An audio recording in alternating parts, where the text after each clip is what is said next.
Magandang araw at ito po ang ating panibagong update. Isa po sa mga tanong dito kay Vice President Sara sa kanyang naging press conference ay kung sinubukan niya bang humingi ng tulong, lumapit kay PRRD. Pero may matindi itong tanong at idinaan niya na lang po sa tawa ang posibleng sasabihin at isagot sa kanya ni PRRD. Ito po pakinggan natin mga kababayan. Ano ang advice ni PRD in defending si PRD? Talaga, iniisip niyo magbibigay ng advice yun? Sasabihin lang yun, sakitin mo na yan, sutukin mo na yan, sunugin mo na yan.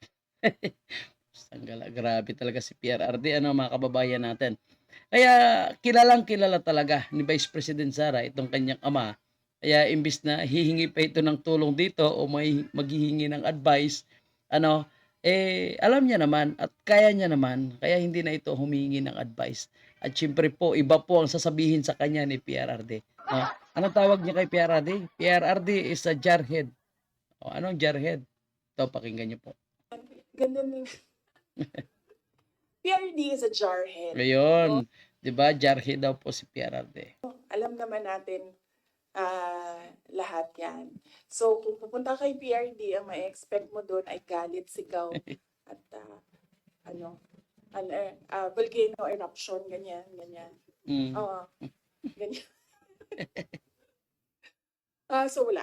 Wala siyang advice defending the office of the Vice President. Ano Ayan po ano at walang advice po itong si PRRD para po kay Vice President Sara. At tiwala naman po tayo, tiwala po si PRRD na kayang-kaya po ni Vice President Sara sagutin itong mga allegation sa kanya.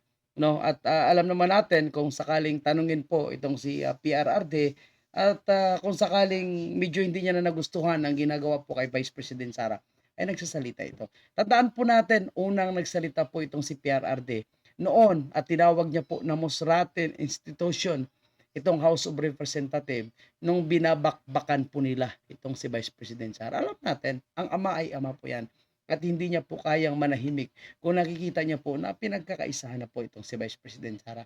Pero sa ngayon, nakikita siguro ni PRRD na hindi na kailangan ng tulong ni Vice President Sara mula sa kanya o kung kinakailangan man siguro ng advice ni Vice President Sara, alam niya kung sino ang kanyang unang lalapitan.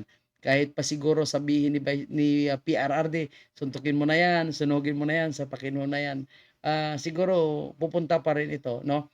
Kung sakaling kinakailangan niya na talaga. Pero sa ngayon, sa nakikita ko, tingnan niyo po ha, chill-chill lang po itong si Vice President Sara at walang takot, kaba po tayo nakikita sa kanyang pagmumuka. Kahit pa tinatakot po siya na i-impeach, sinasabihan po siyang mag-resign, no? At sinasabihan po siyang bratanila, hindi nagtatrabaho at kung ano-ano pang mga allegation nila laban sa kanya, walang paki si Vice President Sara. Dahil alam niya mismo sa kanyang sarili na wala siyang ginagawang masama at kaisa po ni Vice President Sara. Tayong mga sambayan ng Pilipino na gusto po ng isang matinong gobyerno at hindi kawatan. Thank you.